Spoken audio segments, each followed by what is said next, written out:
Então, gente, como é que vocês estão? Estamos aqui começando nossa aula número 5, nossa videoaula.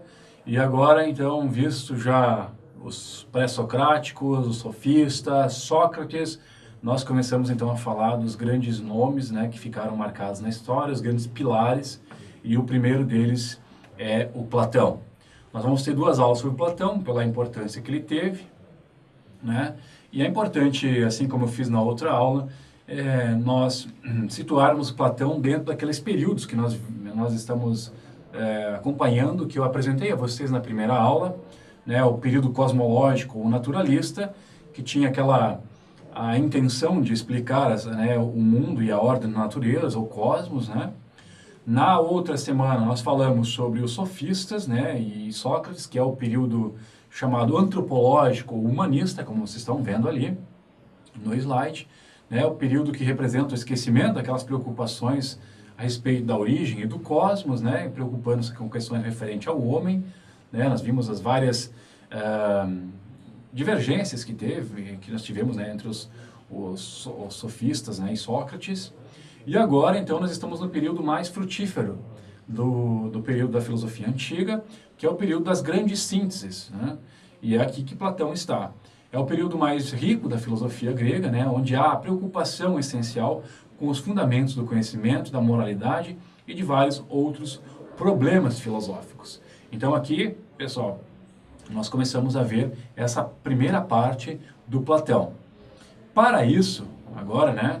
Eu vou convidar meu amigo Pedro Leite, né, que é um grande conhecedor da filosofia antiga, né, vocês devem estar vendo já desde o primeiro slide que eu sou responsável pela disciplina, mas quem vai ministrar a aula é o professor Pedro, né, e ele vai falar com vocês sobre Platão, certo? E as duas aulas que ele vai fazer sobre Platão, nessa primeira parte, ele vai falar um pouco mais sobre as ideias, os conceitos, né? Mostrar como é uma questão de sistemática de Platão, vai mostrar as obras, né?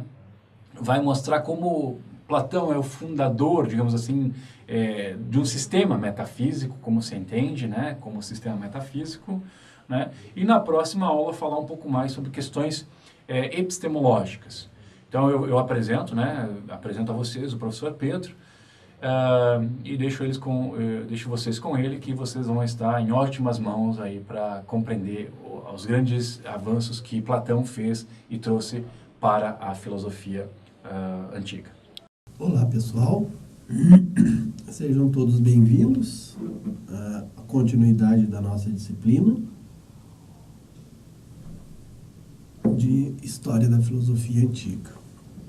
Hoje nós entramos numa outra fase da disciplina, à medida em que nós vamos estudar dois autores, né, dentro da divisão feita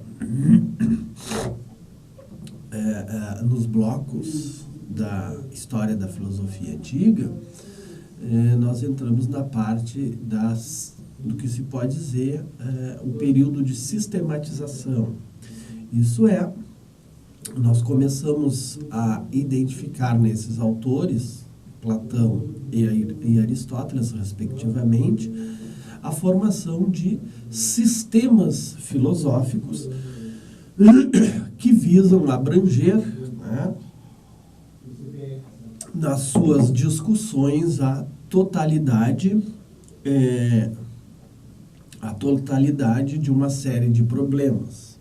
Vemos que, por exemplo, Platão inaugura o que se pode chamar de metafísica na filosofia, e Aristóteles, por exemplo, também contribui para esse aporte à metafísica, mas também, através das suas obras éticas, e principalmente a Ética Nicomaqueia, inaugura um período da filosofia onde eu tenho a elaboração acabada de uma teoria ética. Então, nesta fase do nosso estudo, como eu disse, nós vamos começar com o nosso bom e velho amigo Platão. Há quem diga Não sei se com muito exagero ou não, deixo esse juízo de valor a vocês, depois que estudarem bastante, né, sobre filosofia, e particularmente sobre filosofia antiga, o julgamento de que alguns dizem que a filosofia começa com Platão e termina com Aristóteles, e posteriormente na filosofia nada mais é do que notas de rodapé em relação a esses dois autores. Bueno, então eu preparei nessas duas intervenções de Platão primeira parte e Platão segunda parte. Nessa primeira parte nós vamos tratar basicamente de algumas ideias de Platão, alguns conceitos caros a Platão, ver basicamente o giro que ele faz em relação, e aqui lembrando, né, o primeiro período com os pré-socráticos, o segundo período com Sócrates e os sofistas, e agora um período de sistematização, onde de fato Platão apresenta uma nova perspectiva, vamos dizer, né?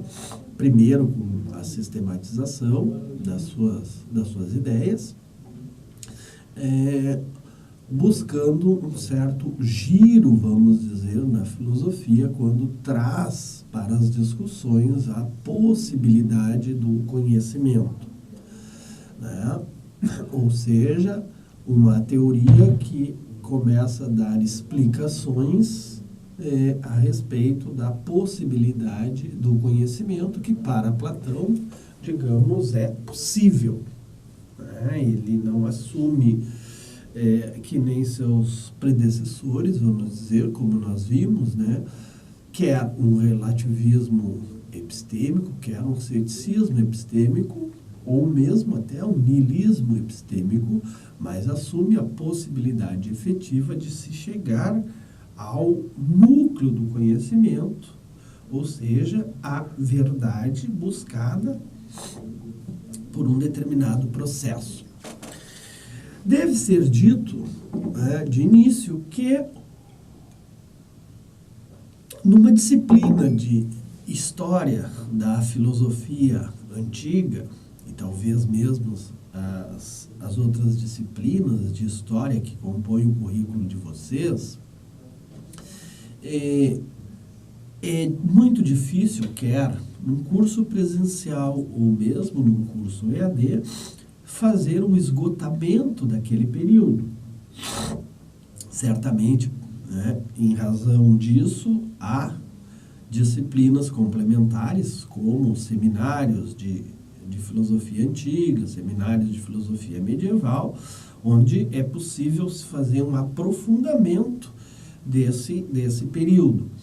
Logo, o que nós estamos trabalhando, e agora principalmente esses dois, Platão e Aristóteles, né, eu pretendo muito mais apresentar para vocês, fazer uma apresentação, tentando mostrar alguns encaixes, algumas articulações, o que significa apresentar alguns conceitos, né, que me parecem fundamentais no pensamento desses dois autores.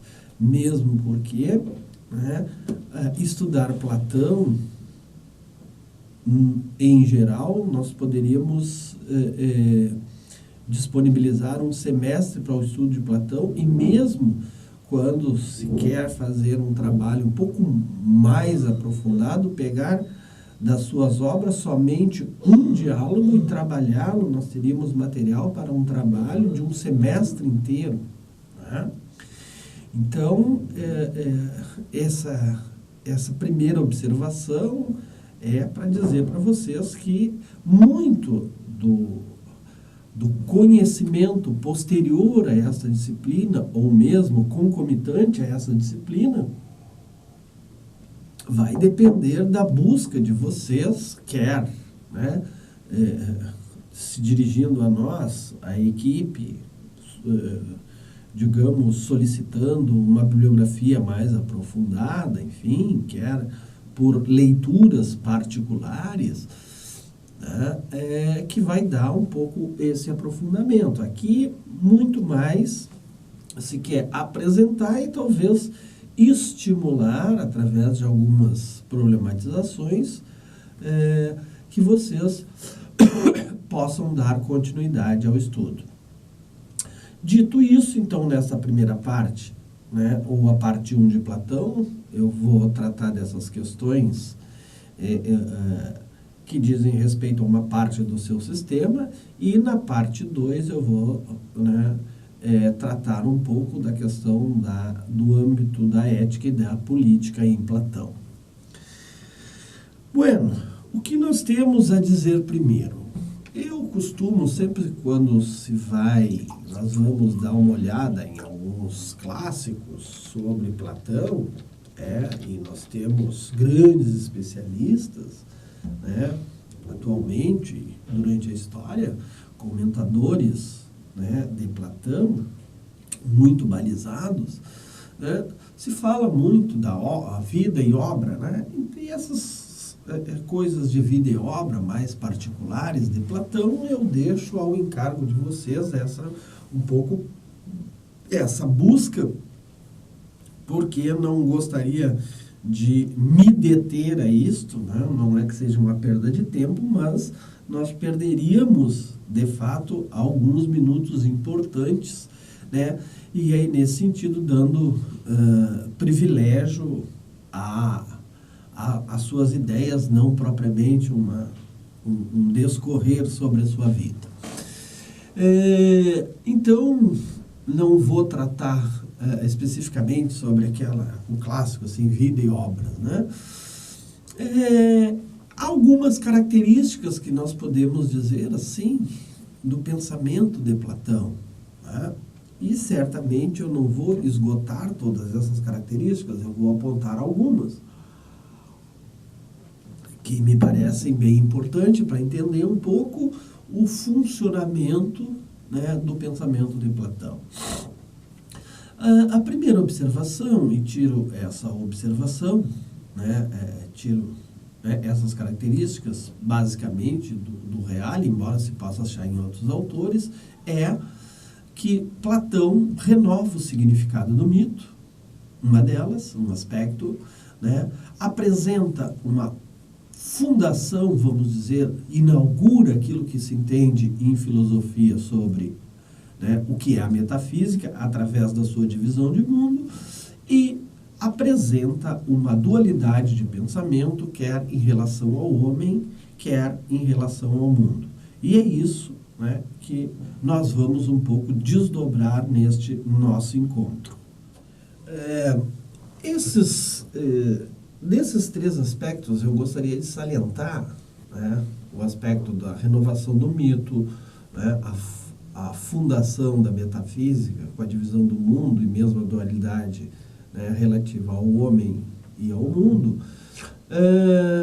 A primeira característica, ou seja, nós vimos que há uma passagem de uma explicação simbólica e mitológica, né, do mundo para uma explicação racional da explicação dessa própria, né, desse mundo que nós estamos inseridos, e que isso é uma das marcas da filosofia. Mas em Platão nós observamos uma coisa curiosa, que é a retomada de novo do mito, né? Ou seja, o que eu estou chamando aqui de uma certa renovação do mito, na medida em que o Platão faz muito uso dos mitos, mas esses mitos perpassados por uma racionalidade e não simplesmente como uma explicação simbólica, mas talvez como uma explicação, um discurso racional representativo daquilo que Platão quer nos expor. Então, essa me parece uma observação extremamente pertinente em relação a essas categorias. Há entre os especialistas uma certa divergência quanto às obras de Platão, né, as que a grande parte não chegaram, que são divididas entre as doutrinas escritas, basicamente, as suas cartas e os seus diálogos, ou seja, uma outra também inovação em filosofia, porque Platão vai escrever num estilo literário do discurso, do diálogo, desculpem, né? E que, como, vamos dizer assim, com o decorrer da formação de vocês e mais leituras, vocês vão observar, né, que é uma característica que outros autores, digamos, vão ter estilos diferentes, que isso também é uma coisa interessante. Em filosofia, nós conseguirmos identificar o gênero literário, ou o gênero que aquele filósofo escreve, né? E nós, então, temos uma grande divisão entre doutrinas escritas e doutrinas não escritas, né? Nós temos autores que defendem, né, a ideia de que há doutrinas, através de uma análise profunda dos diálogos de Platão, né, que algumas obras, né, ou não foram escritas ou não chegaram até nós, porque em vez da passagem das suas ideias escritas, havia uma passagem centrada na oralidade. Mas esse, de novo, é um outro problema que é pertinente, mas que nos tomaria, né, grande parte do tempo para fazer uma discussão. No livro base, o professor João faz uma certa referência a isso, né, até com indicações bibliográficas para quem se interessar. Mas o meu interesse principal aqui é trabalhar com o que se usa classicamente, que são as doutrinas escritas, ou seja, o material que nós temos de Platão para poder trabalhar, ler e conhecer as suas ideias. Em geral, se divide as obras de Platão, né, e com as suas obras está vinculada o seu pensamento, em três grandes blocos, né, durante a sua vida. Os escritos chamados da juventude, os escritos da maturidade e os escritos da velhice. Certamente, cada um com as suas características próprias. Por exemplo, nos escritos da juventude, nós temos o que se chama o Sócrates vivo, ou o Sócrates histórico. Sócrates histórico. Vamos dizer que o que se conhece de Sócrates, né, foi grande parte porque, pelo que Platão escreveu, não foi o único, mas, né, Platão, enquanto discípulo de Sócrates, expressa suas ideias através dos seus diálogos.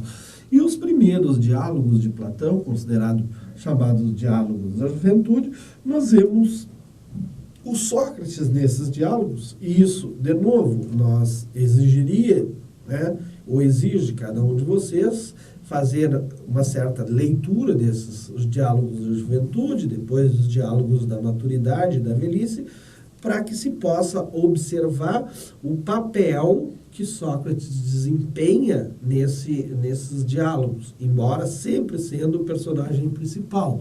Mas alguns dirão que nesses primeiros diálogos, na verdade, eu tenho a expressão do pensamento propriamente de Sócrates. Por isso que é dito, né, os diálogos do Sócrates histórico. Cito, esses diálogos servem como fundamento para a reconstrução do pensamento de Sócrates, mestre de Platão, visando sobremaneira a busca por definições e o desvelamento, né, de conceitos propriamente éticos, embora sem alcançar, no fim, uma solução para as investigações ali desenvolvidas. Por exemplo, nós vamos ver que é uma característica dos diálogos dessa primeira época, eles serem aporéticos. O que significa aporéticos? Diálogos aporéticos são diálogos que terminam com uma aporia. O que é uma aporia? Uma aporia é o problema, é uma dificuldade que eu não consigo resolver, né, no fim da discussão, essa questão que eu me propus a resolver no início do diálogo. Né? Isso aparece fortemente, por exemplo, né, na Apologia, no Críton, no Euthyphron, no Protágoras, no Górgias, aonde cada um desses diálogos vão tratar de uma problemática e ser proposto um tema, uma questão, e quando se chega no fim do diálogo, nós temos uma dificuldade que nós não conseguimos positivamente definir aquele conceito, né, ou aquele tema. Nós temos o que se chama de um certo método negativo, ou seja, nós sabemos, né, o que aquele conceito não é, mas não conseguimos defini-lo claramente aquilo que ele é. Exemplo, né, no diálogo Euthyphron. No diálogo Euthyphron, Sócrates encontra um religioso, né, e nos seus diálogos é muito interessante, porque cada personagem com o qual Sócrates dialoga, né, representa dentro da sociedade vamos dizer muitas vezes, uma área do saber, né, ou do conhecimento. Euthyphron é um religioso reconhecido e encontra Sócrates na frente do tribunal, e aí começa o diálogo entre eles, né? Eu não vou tratar basicamente aqui sobre o diálogo, mas a questão de fundo é definir o conceito do que é piedade. E aí o diálogo se desenrola, onde Euthyphron, né, estimulado por Sócrates, vai apresentando as suas definições do que ele entende por piedade, e digamos, desconstituído essas definições por Sócrates. Depois de apresentadas 5 definições e desconstruída por Sócrates, no final do diálogo, Sócrates diz: bom, então voltemos ao nosso ponto inicial, porque nós chegamos aqui e não sabemos o que é a piedade, né? Então vamos voltar lá para o início. E o Euthyphron, como todos os outros, diz: olha, eu não tenho tempo, eu tenho que sair agora, não vai dar para continuar, né? E o diálogo termina. Então essa é uma característica desses primeiros diálogos de Platão. É interessante porque alguns autores vão dizer que nas obras em conjunto de Platão, nós podemos classificá-las, né, talvez, eu acho que didática ou pedagogicamente, em discursos que formam uma certa trilogia. Por exemplo, alguns defendem que o Euthyphron, a Apologia e o Críton constituem o processo de julgamento de Sócrates e sua prisão, porque o Euthyphron, quando Sócrates está indo ao fórum para saber da acusação sobre ele, na Apologia ele faz sua defesa, e no Críton, digamos, ele está já na prisão e é proposto para ele, né, pelos seus companheiros, para a fuga da prisão e evitando a morte. Outros, como Giovanni Reale, vão dizer que há uma tetralogia, ou seja, não 3 diálogos, mas 4 diálogos compõem, né, um certo encadeamento de temas em Platão. O exemplo que eu dei da trilogia pode ser, a este exemplo pode ser acrescentado, né, o Fédon, né, que nós teríamos o Fédon, que já é de uma segunda época de Platão, mas que comporia, né, junto com o Euthyphron, a Apologia e o Críton, né, uma tetralogia, porque é a descrição de quando Sócrates, na prisão, né, trata sobre o problema da alma, e quando é descrita a morte de Sócrates ao tomar cicuta.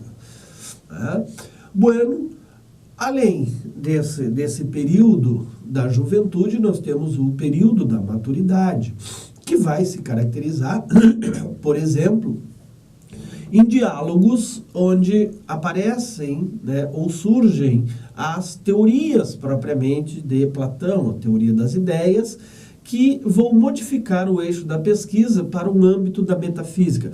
Por isso, né, um dos aspectos da teoria do pensamento de Platão é a fundação, né, o desenvolvimento da metafísica. Os 4 últimos diálogos, ou seja, o Fedro, o Banquete, a República, do seu livro 2 a 10, e no Fedro, nós podemos identificar, de fato, o pensamento de Platão, ou seja, as ideias de Platão propriamente dito. Se nos diálogos da juventude nós temos a expressão, né, das ideias básicas de Sócrates, na maturidade nós temos, né, o Platão apresentando o seu pensamento propriamente dito, e podemos dizer já se despreendendo das ideias de Sócrates, né? E por isso, né, esses diálogos são centrais desse período, né, esses últimos 4 que eu citei, que é composto, então, pela elaboração das alegorias e dos mitos, e que se percebe a qualidade literária de Platão. E, por fim, no último estágio, chamados diálogos da velhice, né, que nós temos entre eles, né, e muitos considerados assim, diálogos profundos e difíceis, né, de Platão, o Parmênides, o Teeteto, por exemplo, o Filebo, aonde uma das características básicas desse grupo de diálogos é a análise crítica da teoria das ideias, dos problemas que ela suscita, bem como uma preocupação mais marcadamente epistemológica, ou seja, com as questões relacionadas à natureza do conhecimento. Ou seja, então nós temos 3 períodos, né, do pensamento de Platão, onde na velhice ele não abandona, né, a sua teoria, mas, por exemplo, começa um processo de revisão, começa a identificar algumas falhas, embora, né, não necessariamente as respondendo, mas faz, digamos, uma análise crítica das suas obras. Interessante que, sob um determinado aspecto, né, vocês possam, ao longo da formação de vocês, ir fazendo leituras de cada um desses períodos, até para poder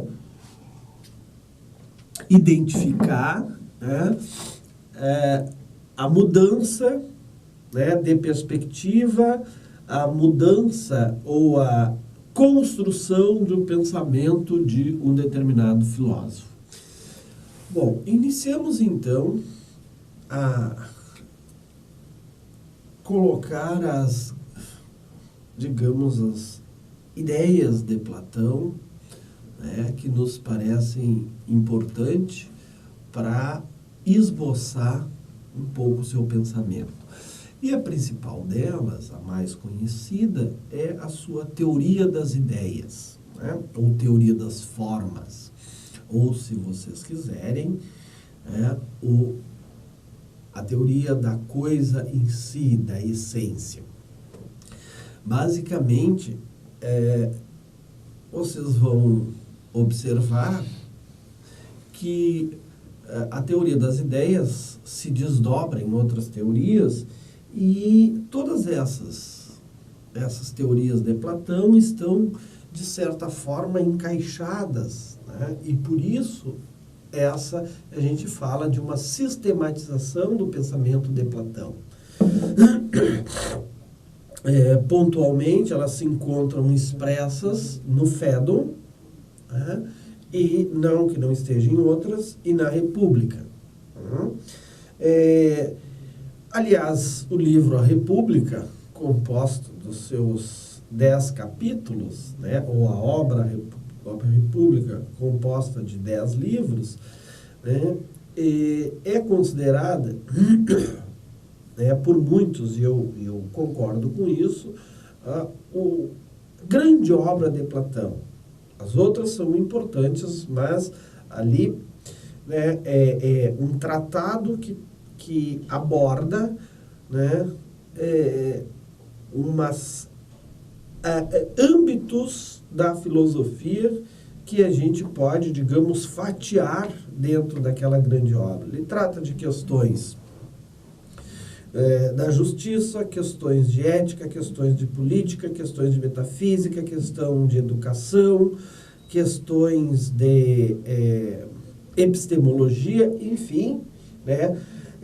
A República concentra, vamos dizer assim, ou expressa, né, ao concentrar esses temas, ela expressa, né, um pouco, né, ou até diria grande parte, o sistema de Platão. Ora, no que se constitui a teoria das ideias e, junto com ela, né, as outras teorias? Platão faz uma divisão do mundo, e aí a fundação da metafísica. Platão, nas suas análises, vê o mundo cindido entre o que ele vai chamar de mundo inteligível, né, ou mundo suprassensível, e o mundo sensível. Então, nós temos uma primeira cisão do mundo. O mundo sensível é aquele mundo que nós temos acesso pelos nossos sentidos, pelo aquilo que vemos, né? E o mundo inteligível nós temos acesso pela nossa capacidade de raciocinar, ou pela nossa intelecção, né? Platão, né, uma leitura feita depois, né, que há um outro mundo, né, muitas vezes paralelo a esse, enfim, né, algumas leituras que se faz de Platão, por exemplo, que nem os medievais fizeram, a estrutura de Platão serviu muito para o cristianismo, né, de colocar uma vida, né, nesta terra e uma vida, né, no paraíso, dependendo de como o sujeito agiu, né, o mundo sobrenatural. Mas em Platão nós encontramos exatamente essa divisão.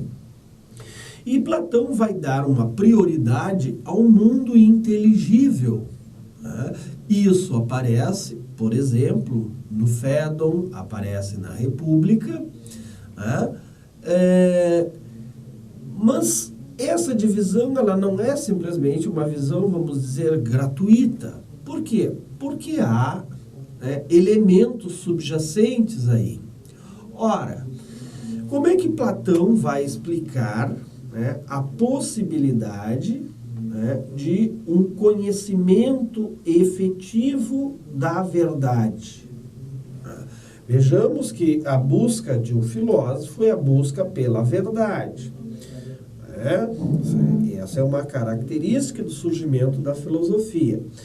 Nós vimos que alguns sofistas inviabilizavam essa questão de chegar à verdade, e uma verdade absoluta, uma verdade plena, né, na expressão de Protágoras, que o homem é a medida de todas as coisas, né? Então, tornava-se um certo relativismo epistêmico.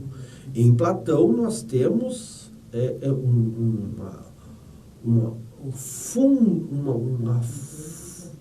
fundamentalismo, vamos dizer assim, né, no sentido epistêmico. Isso significa, é possível chegar às verdades últimas, né? Bom, mas essas verdades últimas, elas não se encontram no nosso mundo sensível, elas estão nessa cisão que ele faz do mundo suprassensível. Ora, mas para chegar a estas verdades últimas, nós precisamos de um determinado processo, né? E isso ele vai descrever, depois nós vamos ver.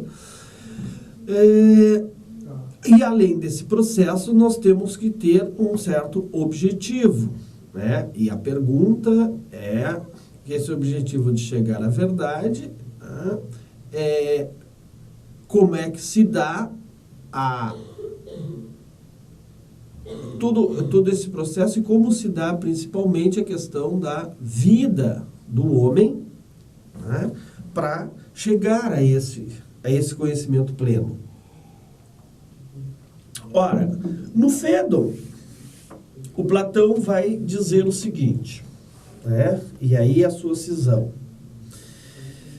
onde ele vai expressar a relação, né, entre vida e morte, por exemplo, né?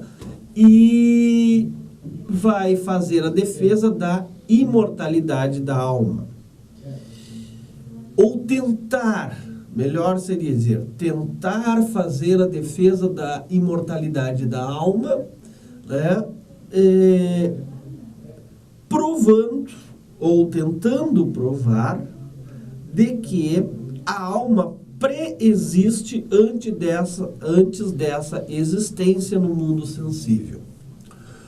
Como é que ele faz isso? Ora, ele vai discutir, né, no Fédon com Cebes, né, e com outros, tentando mostrar que antes, e aí nós podemos ver uma certa influência dos pitagóricos, né, ou da matriz pitagórica nas ideias de Platão, tentando mostrar que os indivíduos que estão no mundo sensível, num corpo, e aí vai estabelecer a relação entre corpo e alma, né, esta alma pré-existia antes de, e a expressão, encarnar num corpo que está neste mundo sensível. Há toda uma argumentação em relação a isso, e ele vai defender a ideia de que o filósofo que exerce a atividade da filosofia, nada mais na sua vida, né, faz do que uma preparação para a morte. Ou seja, de fato, o nosso mundo, né, esse que nós vivemos, ele não é um mundo real, digamos, mas é um mundo de imagens, de cópia, né, que está preso a um corpo e que o maior desejo daquele que exerce atividade filosófica é o desprendimento dessa alma em relação a esse corpo. Então, de novo, ele vai trabalhar toda uma relação entre corpo e alma, ou prazeres corporais, que muitas vezes, né, levam o indivíduo ao esquecimento, né, ou, como ele vai chamar, uma certa demência da alma em relação, né, a ser movido pelos prazeres corporais, né, ou pelos prazeres sensíveis. Logo, nesta verdadeira realidade que é o mundo suprassensível, o indivíduo, né, alcança através do desprendimento desse corpo, mesmo porque este corpo é perecível e a alma é imperecível. Ora, o que Platão está nos dizendo aqui, que o conhecimento, por exemplo, ele é um conhecimento prévio que nós trazemos e que por um processo que ele, né, vai tirar de Sócrates, né, da maiêutica, o processo maiêutico, nós podemos relembrar, né, aquele estado anterior de estar num corpo, no mundo sensível, nós podemos relembrar, né, as experiências que tivemos e principalmente o conhecimento que trazemos. Então, aí entra a chamada teoria da reminiscência ou da anamnese, que é nada mais do que relembrar o conhecimento já adquirido anteriormente, que nós já trazemos. Ou seja, os indivíduos não nascem como uma tábula rasa, eles já trazem conhecimento. E esse conhecimento deve aflorar, por exemplo, pelo processo de maêutica, onde eu faço esse indivíduo recordar do conhecimento que ele tem. Notem aqui o aspecto pedagógico, né, da teoria da reminiscência. Por quê? Porque para Platão, conhecer é recordar. Ou seja, tudo que conhecemos provém de um tempo em que a alma estava separada do corpo. Ora, o que nós temos aqui em termos de uma construção sistemática? Eu tenho uma divisão do mundo, onde eu tenho um mundo inteligível, um mundo sensível. Eu tenho um processo de busca do conhecimento verdadeiro que se encontra no mundo inteligível, cuja é o meu objetivo. Esse conhecimento não se encontra no mundo sensível, ou seja, não se encontra no corpo, ele se encontra na alma, né? E é através da alma, pelo seu processo intelectivo, que eu chego a essas verdades.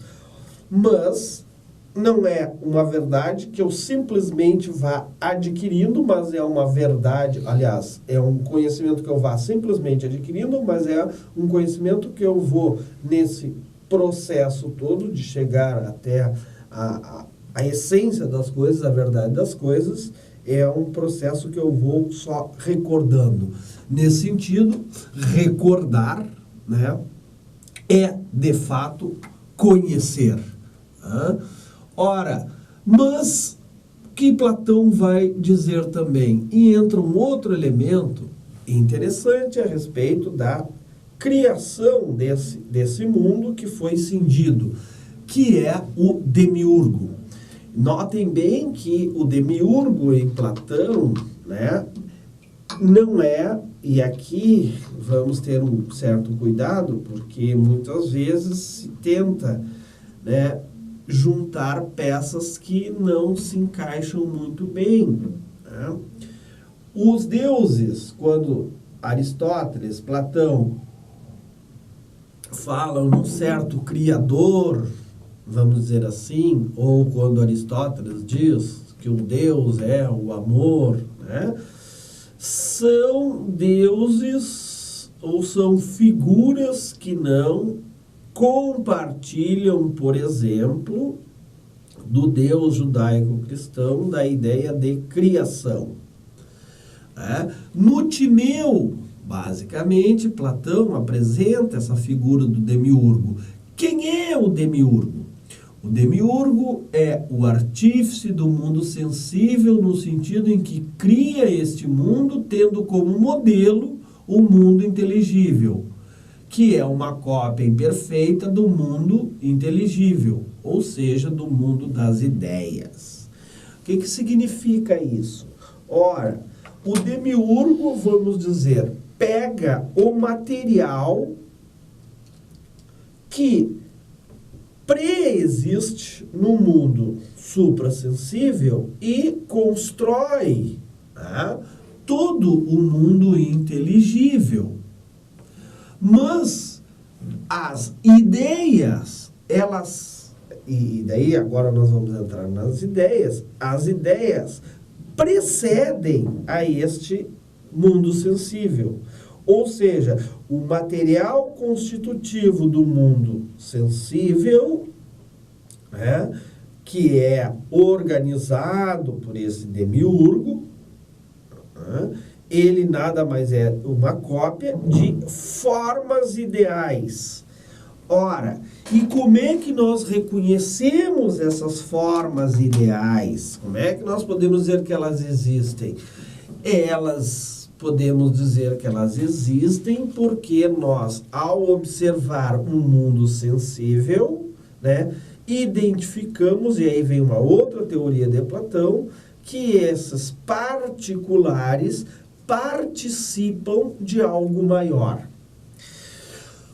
Um exemplo que eu gosto muito, assim, uma analogia que eu gosto muito, é quando eu desenvolvo uma forminha, né? Eu gosto muito de doce, gosto de cozinhar, então eu consigo desenvolver uma forminha única com a cara do professor Pedro, né?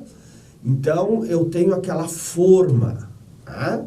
E a partir daquela forma, eu vou botando massinhas e vou fazendo em cima da mesa e vou botar no forno e depois trago aqui para a universidade, para os meus colegas, para, né, os meus alunos e distribuo aquela, né, aquela bolachinha com a forminha do professor Pedro. Ora, esses vários biscoitinhos e bolachinhas que eu fiz, né, com a carinha do professor Pedro, elas surgiram de quê? De uma matriz, de um modelo, ou se vocês quiserem, como vocês vão encontrar na literatura, de um arquétipo. Tá? E a partir dele eu tenho vários biscoitinhos Pedro Leite, mas que saiu de uma forminha, né, que era anterior a ele. Ora, esta forminha é o biscoitinho do Pedro em si, ou é a essência de todos os outros biscoitinhos do professor Pedro que ele distribuiu. Isto para Platão é a forma, a ideia que está, claro que aqui eu constituí uma forminha, né, material e fiz objetos materiais. Mas em Platão, esta forminha está no mundo inteligível e ela serve de base para as outras forminhas que se apresentam no mundo sensível. Se vocês quiserem uma outra analogia, como é que eu sei que existe o belo em si? O bom em si, porque eu vejo no mundo sensível coisas belas, porque eu vejo, né, coisas boas no mundo sensível, e elas estão ligadas, todas umas às outras, a uma forma ideal, que é o belo em si mesmo, o bom em si mesmo, através dos quais essas, né, situações particulares participam, se vocês quiserem, é como um desprendimento, né, de uma unidade para as coisas particulares. Ou, se vocês quiserem também, sobre, né, pairando sobre a multiplicidade que nós vimos no mundo sensível, paira uma unidade, aonde, digamos, dessa unidade, as pequenas coisas particulares estão grudadas ou participam, devem sua existência a algo que está acima delas. Platão aqui, por exemplo, dá conta, responde à questão da relação entre o uno e a multiplicidade que nós vimos em encontros anteriores. Né? Um problema já colocado pelos pré-socráticos. Na medida em que eu identifico que as várias multiplicidades, elas compartilham de alguma coisa comum, e esta alguma coisa comum é uma unidade que inclusive não está neste mundo sensível, mas está no mundo inteligível, no mundo suprassensível. Ora, então nós temos aqui uma certa ligação, vamos dizer, ou uma costura, né?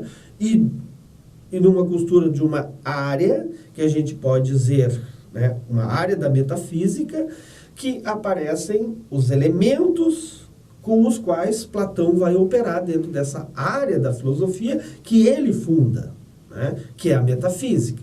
ou que aparece, né, o fundamento dentro da filosofia. Porque nós temos um mundo que é cindido, nós temos a busca de um conhecimento, o papel da relação do homem com o seu corpo, ou do corpo, ou no homem do corpo com a sua alma, nós temos a ideia de uma participação, né, desses indivíduos em algo maior, e nós temos uma teoria da reminiscência que nos permite, através da recordação, né, expressarmos o conhecimento que nós trazemos.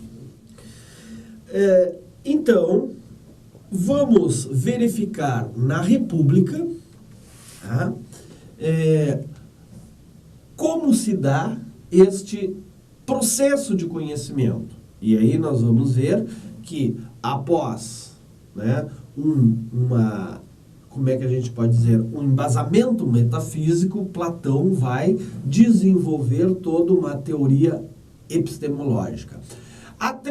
Na República, há três mitos importantes que dizem respeito, né, ou que tentam representar, né, o processo de conhecimento. A alegoria do Sol,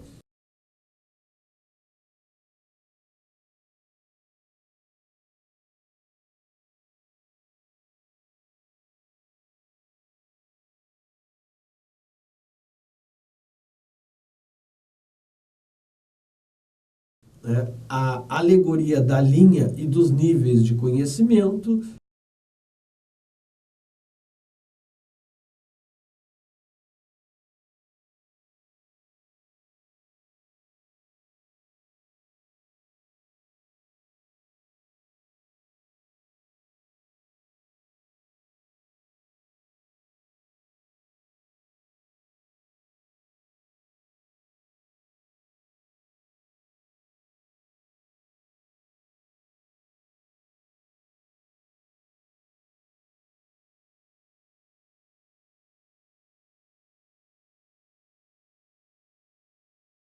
e o mito da caverna.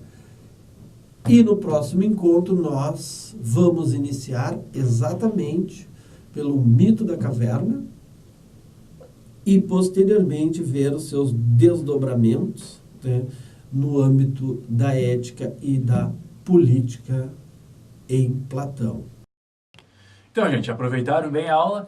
Espero que tenham, né, gostado. O professor Pedro é um grande conhecedor de filosofia antiga, né? Ele trabalha bem a área de pesquisa dele é bem nesses momentos, antiga, né, medieval. Espero que tenham aproveitado e a gente vai firmando, né, cada vez mais agora com as tarefas, cada um desses pontos que nós estamos trabalhando com Platão.